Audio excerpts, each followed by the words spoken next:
is officially underway. We're live as ComicCon's preview night kicks off. Uber is launching a new program that's going to let women choose female-only drivers. We get reaction from riders in Pacific Beach. A crackdown is coming. Chula Vista tightens e-bike and scooter rules after safety concerns. And NASCAR announces a historic competition set to take place in San Diego. CBS 8 News Live at 6 starts right now. This is CBS 8 News Live at 6.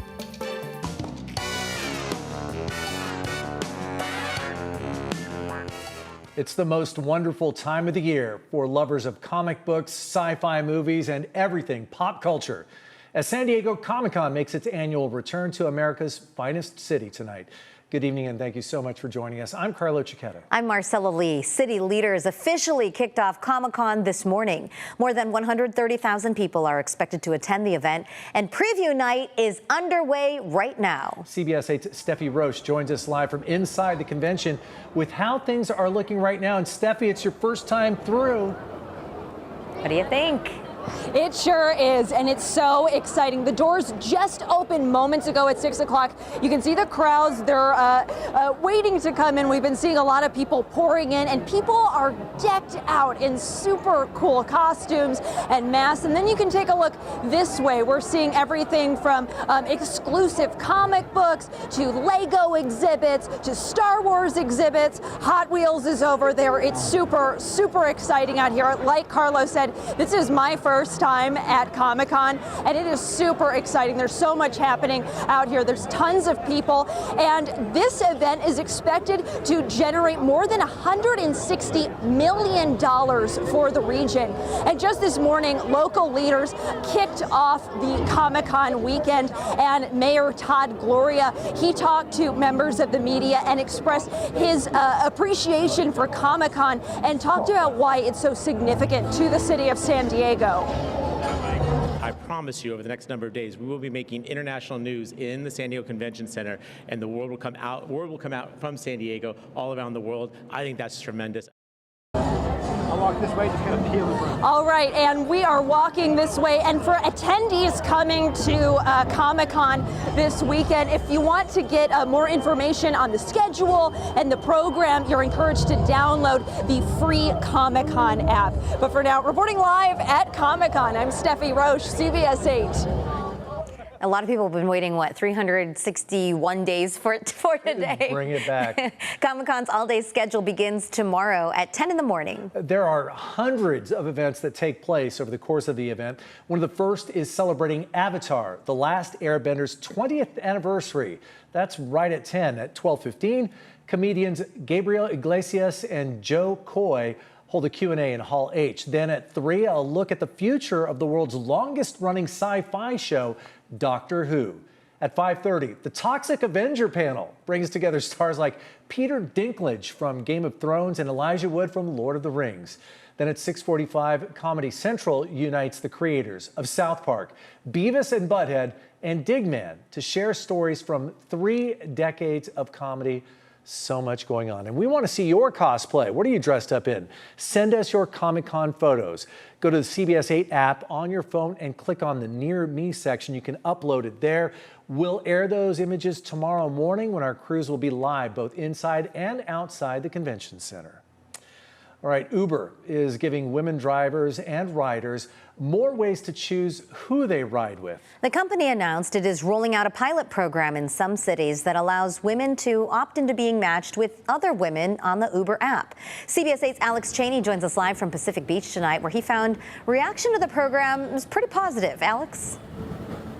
Oh, yeah, absolutely, Marcella. We're here live in Pacific Beach, which is a very popular place to get an Uber.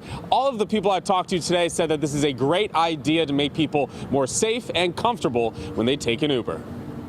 Oh, I would 100% go with the female driver. Remy is a local college student and says she'd feel more comfortable in an Uber if the driver was female. Because you never know who's going to be driving you. And it's not saying that women aren't unsafe as well.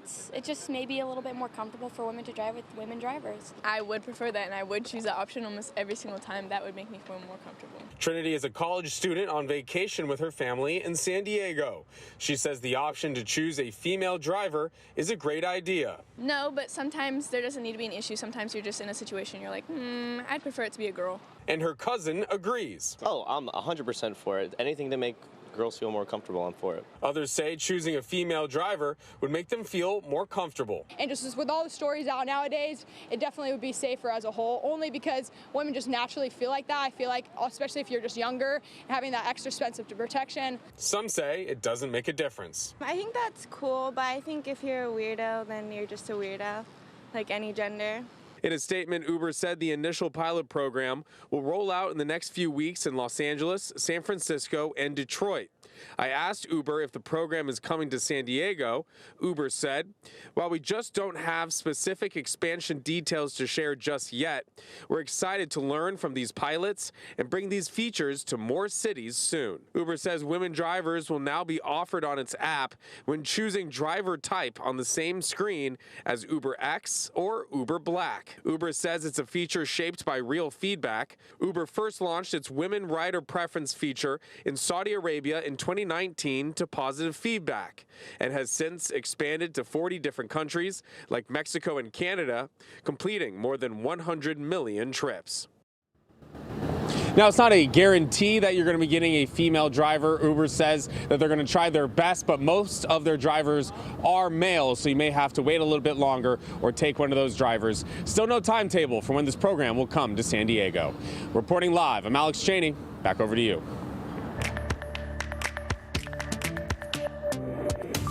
It's an early end of summer break for some students here in San Diego County who headed back to school today.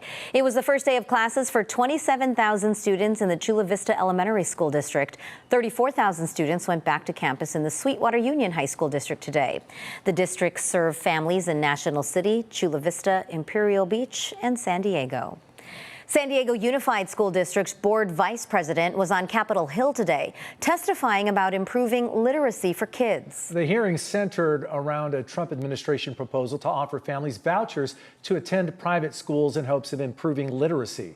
San Diego Unified Board Vice President Richard Barrera argued that's not the solution. Before his testimony, Barrera told us that he hoped the administration would do, quote, what's right, instead of using those funds for private school tax credits. You can continue the bipartisan advocacy efforts to demand that the President Trump releases $5.4 billion of illegally impounded funds in a budget that you have already passed. A couple of weeks ago, we reported the White House froze a total of $6.2 billion in nationwide public school grants because they weren't, quote, in accordance with the president's priorities. $50 million of that was supposed to go to schools across San Diego County. Earlier this week, the administration said they will release about $1 billion for after-school programs, but they have yet to release the rest of the grant money. A lawsuit is pending to try and get the remaining money released. San Diego County supervisors have approved a notification system that would let people know about potential benefit cuts from recent federal budget changes. The plan will use texts, calls, and emails to warn families when their health care or food assistance might be at risk. County data shows federal cuts could impact more than 400,000 San Diegans receiving food assistance, and that includes 130,000 children and nearly 100,000 seniors. More details about its implementation are expected later this week. The San Diego Regional Chamber of Commerce and Mexico's consulate signed their first ever formal partnership agreement today. It cements a relationship that supports $85 billion in annual regional trade. The memorandum also creates a framework for expanded business collaboration across the California-Baja border. A surge in people using e-bikes and scooters is raising serious safety concerns, prompting city leaders in Chula Vista to take action. As CBS 8's Brian White reports, the city just approved changes last night to keep riders and pedestrians safer.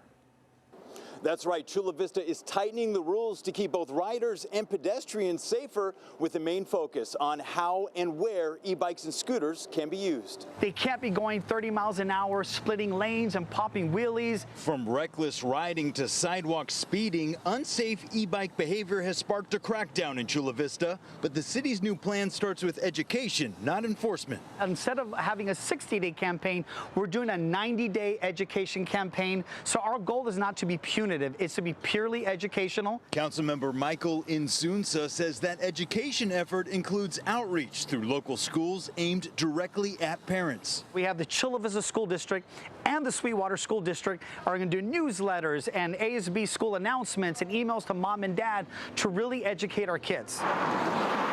Key rules include no riders under 12 on electric bikes, no one under 18 can have passengers, and no e-bikes or scooters on sidewalks in business districts or near schools. The ones we're really concerned about is the class 3 that goes over 20 miles an hour. That's the danger. Those cannot be riding anywhere on sidewalks. The urgency behind the ordinance follows a tragic accident that deeply affected city leaders. We had an 8-year-old tragically die on an e-scooter. It pulled at the heartstrings of the mayor and the whole council and our whole community. But not everyone agrees with the stricter approach. The restrictions can definitely go too far. We don't want to regulate e-bikes out of existence or put such stringent regulations on them that they discourage use. Ian Hembry with the San Diego County Bicycle Coalition says a lack of safe infrastructure forces kids onto sidewalks, and better bike lanes could solve more than rules alone. The better approach, rather than regulation, is to provide better infrastructure, like this beautiful cycle track on J Street that allows bikes their own space, separated from motor vehicle traffic. Fines for violations can reach up to $250, and in serious cases, police may confiscate bikes. But for now, the focus is education first. These rules, with some slight modifications, will see a final vote on August 5th, and it will take effect 30 days later. Back to you. Thanks, Brian. The Chargers are back here in San Diego for another preseason training session. We'll show you next. Plus, San Diego lifeguards rescue a swimmer caught in a rip current, and it was all caught on camera. And what the UN's top court rules could be on the horizon for countries disproportionately impacted by climate change.